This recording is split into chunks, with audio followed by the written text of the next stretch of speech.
2022년 시작에서 맥주 감사 주일인 오늘에 이르기까지 지켜주신 하나님께 감사합니다. 맥주절 예배에 참여하신 성도 여러분 모두에게 하나님의 충만하신 은혜가 다시 한번 넘치기를 또한 기원합니다. 그러니까 감사절 말 그대로 하나님께 좀 더 특별히 그리고 더 많이 더 마음을 다하여 감사하자라는 절기가 될 것입니다. 그래서 여러분 어떠십니까? 지금 더 감격하면서 더 특별하게 감사하고 있으십니까? 우리는 생활 속에서 감사합니다, 고맙습니다 라는 말을 참 자주 사용합니다.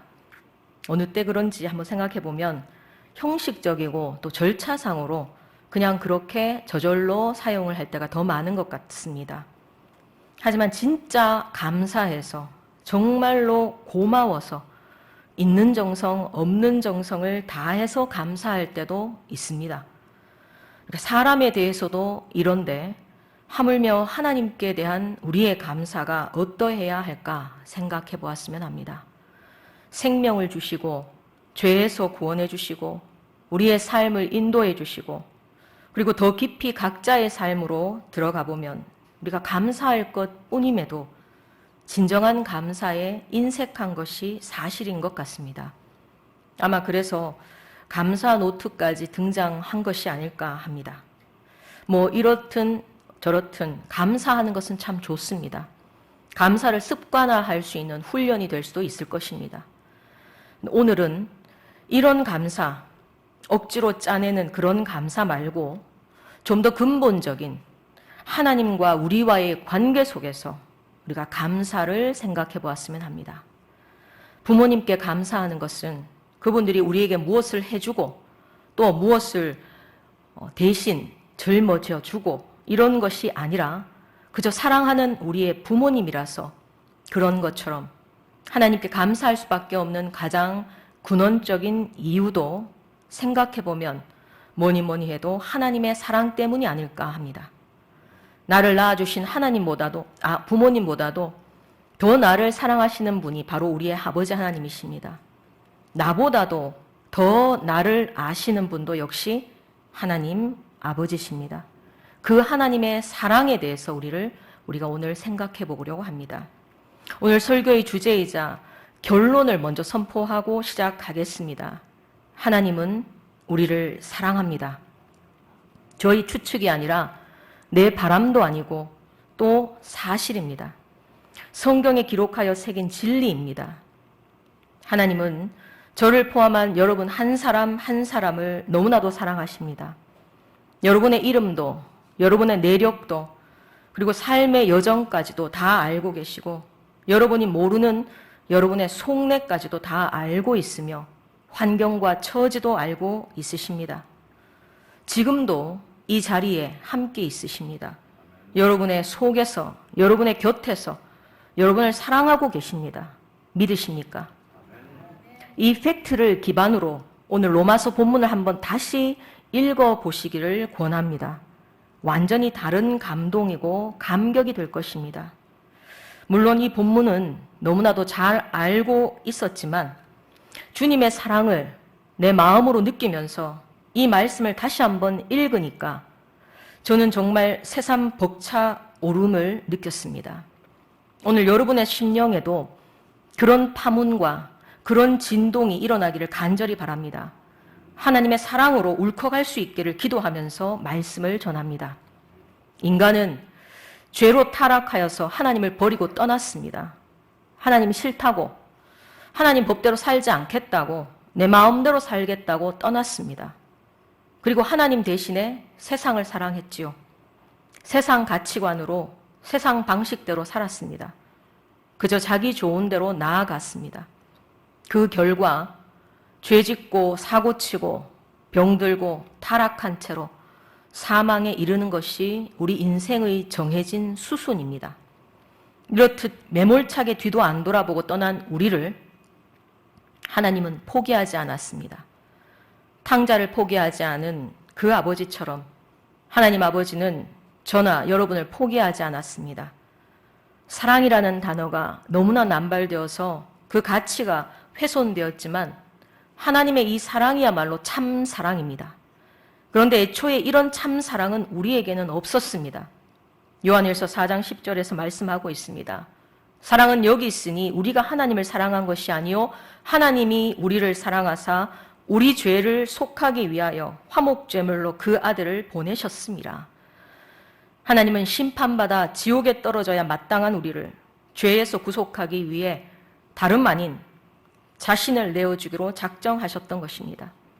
그렇게 독생자로 오신 하나님은 자신의 살을 찢기고 피를 흘리며 십자가에서 생명을 내던지셨습니다.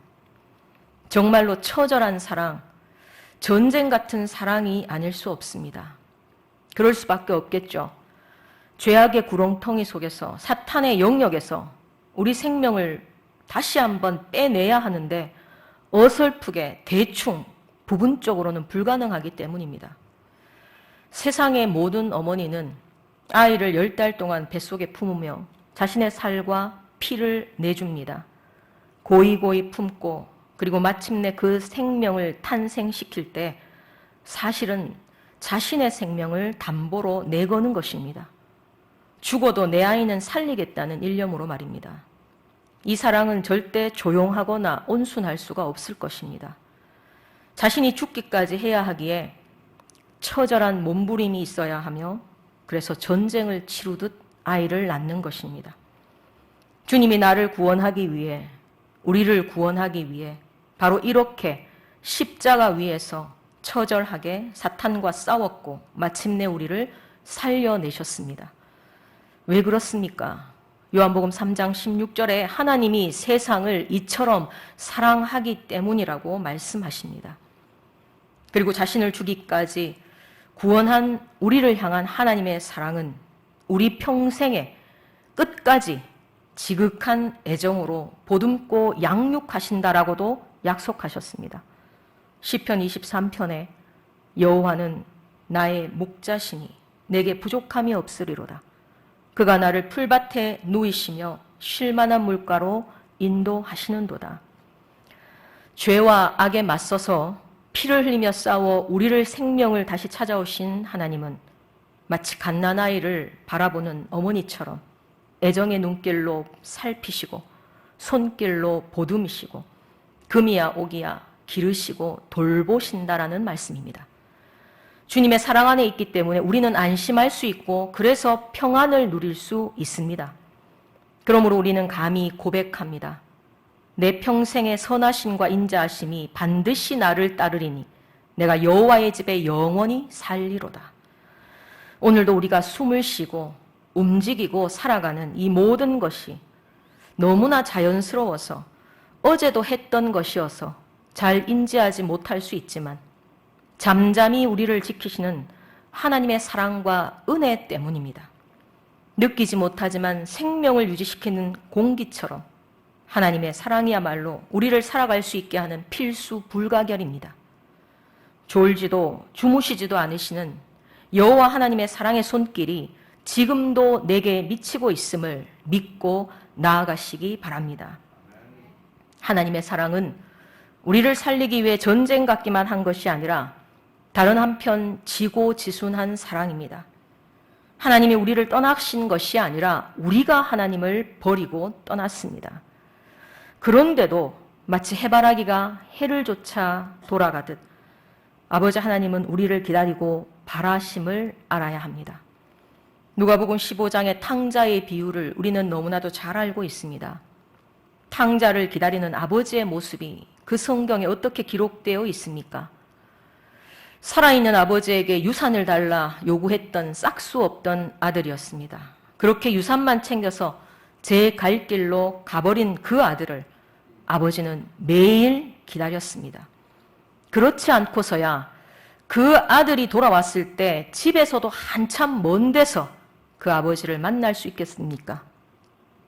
이 땅의 아버지 중에서 과연 이런 아버지가 몇이나 될까 생각해 보시기 바랍니다. 부모 자식 간에도 유산 산속으로 고소사건이 빈번한 요즘 말입니다. 탕자를 기다리는 그 아버지는 다름 아닌 하나님 아버지인 것을 알 수 있습니다. 성경을 보면 그 아버지는 돌아온 아들에게 한마디 말을 하지 않는다는 것을 확인할 수 있습니다. 그저 아들을 껴안고 제일 좋은 옷을 입히고 손에 가락지를 끼우고 신을 신기라 종에게 명령할 뿐입니다. 그리고 오히려 살찐 송아지를 잡아 잔치하자라고 합니다. 아들에게 너 잘못했지? 그 돈 도대체 어디다 썼냐? 얼마 남았니? 다시는 그러지 마. 이런 추궁이나 계산도 다짐도 없이 묻지도 따지지도 않고 그저 아들로 인정하고 잃은 아들을 찾았다는 그 사실에 기뻐합니다. 우리 하나님 아버지의 사랑이 바로 이러하지 않습니까? 기다리고 또 기다리고 부르시고 또 부르십니다. 그리고 돌아오면 보듬고 기뻐하십니다. 계시록 3장 20절은 하나님의 이 사랑에 대해서 이렇게 표현합니다. 볼지어다 내가 문 밖에 서서 두드리노니 누구든지 내 음성을 듣고 문을 열면 내가 그에게로 들어가 그와 더불어 먹고 그는 나와 더불어 먹으리라. 지금도 우리의 마음 문을 두드리십니다. 들리십니까? 내가 너를 사랑한다. 설교를 통해서, 성경 말씀을 통해서, 관계를 통해서, 심지어 세상의 만물을 통해서도 하나님이 우리를 사랑한다라고, 너와 내가 정말로 함께 있고 싶다라고 그렇게 문을 두드리십니다. 우리가 문을 열면 우리는 주님과 함께 거하게 됩니다. 문을 연다는 것은 주님을 믿는다는 것이며 주님을 사랑한다는 것이며 주님께 다시 돌아와서 회개하며 하나님 앞에 있는 것입니다. 과거를 추궁하지 않고 온전히 덮으시고 그저 우리가 돌아온 것을 기뻐하십니다. 주님은 이렇게 우리를 사랑하십니다. 마지막으로 하나님의 사랑은 절대로 빼앗기지 않는 사랑입니다. 구약 성경을 한번 읽어보시기 바랍니다. 마치 술래잡기 하는 것처럼 그런 느낌을 받습니다. 이스라엘은 하나님을 배반하고 또 배반하는데 하나님은 그 이스라엘을 찾고 또 붙드시고 또 구원하십니다. 이사야 1장의 주된 말씀이 무엇입니까? 하나님의 호소가 아닙니까? 애끓는 호소입니다. 너무 억울하다. 내가 너무 억울하다. 세상아 한번 들어봐라. 내가 자식을 길렀는데 나를 거역했다. 세상에 이런 일이 어디 있느냐? 얘들아, 이스라엘아, 우리 한번 따져보자.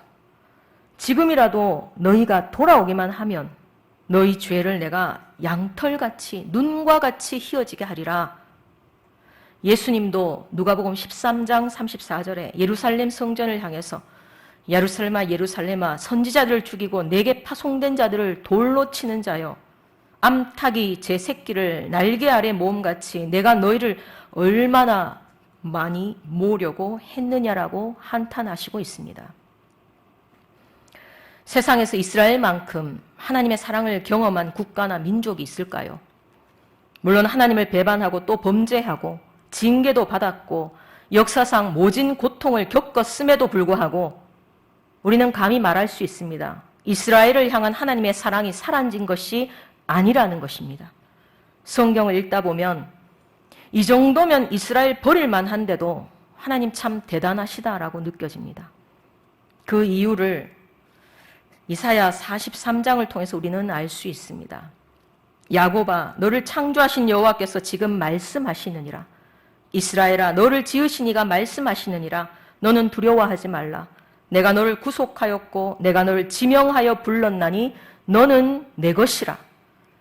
이스라엘은 하나님이 세상 많은 민족 가운데 지명하여서 불러서 태동시키시고 양육시키고 기른 하나님의 것이다라는 것입니다. 하나님의 사랑이 애정을 넘어서 집착에 가깝다라고 느껴지는 것은 착각이 아닙니다. 이 내 것이라는 하나님의 단호한 말씀이 증명하고 있는 것입니다. 이스라엘은 의심할 바가 없이 하나님의 사랑받는 행복한 나라고 민족입니다. 지금도 서슬퍼런 아랍 국가들 사이에서 저들이 강력한 존재감을 나타낼 수 있는 것도 그들을 포기하지 않고 구원하시는 이 집착에 가까운 하나님의 사랑 때문입니다. 그런데 이 집착과도 같은 사랑이 이스라엘에게뿐만이 아니라 바로 우리에게도 향하고 있다는 사실입니다. 주님 자신을 내주고 그 핏값으로 우리를 구속하셨습니다. 내 생명 하나 구하자고 주님이 십자가에 매달리셨습니다. 그 사랑을 어찌 우리가 의심할 수 있겠습니까? 세상 만물 가운데서, 이 우주 가운데서 저와 여러분 각자를 지명하여 불렀고 너는 내 것이라고 인쳤습니다. 다른 누구에게도 그 무엇에게도 빼앗기지 않을 테야 작정하셨다는 것을 믿으셔야 합니다. 그래서 말씀합니다. 네가 물 가운데 지나고 있어. 걱정하지 마. 내가 함께 할 거야. 강을 건너 물이 너를 침몰하지 못할 것이며 네가 불 가운데로 지날다 할지라도 타지 않을 것이고 불꽃이 감히 너를 사르지도 못하리니 나는 여호와 내 하나님이다. 내 구원자다. 두려워하지 마라. 너는 내 것이다. 그러므로 누가 끊으리요? 사도 바울은 너무나도 이 사실을 잘 깨달았습니다. 이 하나님의 사랑 말입니다. 그래서 그는 돌에 맞아서 도망치고 옥에 갇히고 박해받으면서도 주님의 이 끊어지지 않는 사랑을 믿고 소리칠 수 있었습니다. 감히 누가 이 사랑에서 우리를 끊을 수 있겠느냐? 빼앗을 수 있겠느냐? 사탄의 유혹도 사망도 헛된 발버둥일 뿐이다. 주님의 사랑은 우리를 품으시고 세상 끝까지 인도하십니다. 오늘 말씀을 맺겠습니다. 여러분, 혹시나 지금도 환난이나 곤고나 박해나 궁핍을 겪으면서 살아가고 있으십니까? 아니면 실체를 알지 못하는 우울함과 불안함으로 너무나도 두려움에 빠져 있으십니까? 갈 바를 알지 못하여서 심란하고 알지 못하는 질병으로 고통받고 있으십니까? 이 모든 상황 속에서 억눌려서 숨도 쉴 수 없으십니까? 그래서 나는 난 몰라. 나 감사할 수 없어. 그렇게 살아가고 있으십니까? 단언컨대 모든 인간은, 모든 인생은 앞서서 제가 말씀했던 이 환경들 가운데에서 하나 이상의 환경에 둘려 있습니다. 그 전부에 둘려 있어서 살아갈 수도 있습니다. 저 역시 그 가운데 하나입니다. 겉으로는 알 수 없지만 누구나 스스로 해결할 수 없는 문제 속에 던져져 있다는 사실입니다. 왜냐하면 죄로 타락한 세상에 우리가 살아가야 하기 때문입니다. 그렇다면 성도인 우리와 세상과의 차이는 무엇이겠습니까? 우리는 우리를 사랑하는 하나님 아버지가 계시다는 이 사실입니다. 지난 반년을 돌아보시기 바랍니다. 순간순간 낙심할 때도 있었고 지쳐서 쓰러질 때도 있었지만 지금 지나서 돌아보니까 어느새 여기까지 왔습니다. 하나님의 사랑과 은혜가 인도한 길이 나 있는 것이 보이지 않으십니까? 물론 우리가 앞으로 또다시 어렵고 힘든 오르막길이 펼쳐질 수 있습니다. 그래도 여전히 주님의 사랑이 우리를 붙들고 있다는 것을 믿기에, 보았기에, 겪었기에, 경험했기에 소망을 잃지 않고 나아갈 수 있습니다. 하나님의 사랑이 우리를 놓지 않고 포기하지 않고 내버려 두지 않는다는 것을 알고 나아갈 수 있습니다. 우리가 어찌 하나님의 팔이 짧다, 하나님의 사랑이 부족하다 불평할 수 있고 감사하지 않을 수가 있겠습니까? 그러므로 우리가 함께 고백하시기 바랍니다. 선포합시다. 비록 나는 연약하고 부족하고 모자라지만 나를 사랑하는 주님으로 인해서 나는 넉넉히 이긴다. 그래서 내가 확신하노니 그리스도 예수 안에 있는 하나님의 사랑에서 끊을 수 없다. 그리고 감사합시다. 하나님이 무엇을 해 주어서가 아니라 주님만으로 감사할 수 있습니다. 주님의 그 사랑이 우리를 오늘도 그리고 내일도 영원히 담대하게 살아가며 승리자로 완성시킬 줄 믿고 감사하도록 합시다. 우리의 이 감사의 믿음을 주님은 실상이 되게 하고 확실한 증거로 열매 맺게 하실 줄 믿습니다. 내가 받는 주님의 사랑으로 인해서 우리 모두 하나님은 사랑이시다 선포하는 진정한 증인으로 될 수 있기를 간절히 소망합니다. 주의 사랑이 풍성한 감사로 그리고 더 큰 축복의 열매로 남은 2022년을 정말 우리를 이끌어 나가시고 또한 승리하게 하시기를 간절히 축원합니다. 기도하겠습니다. 아버지 하나님 감사드립니다. 우리를 자녀 삼아주셔서 감사합니다. 우리는 주님 손을 놓고 떠나고 잊어도 주님은 놓지 않으시고 포기하지 않은 그 사랑에 감격하며 감사드립니다.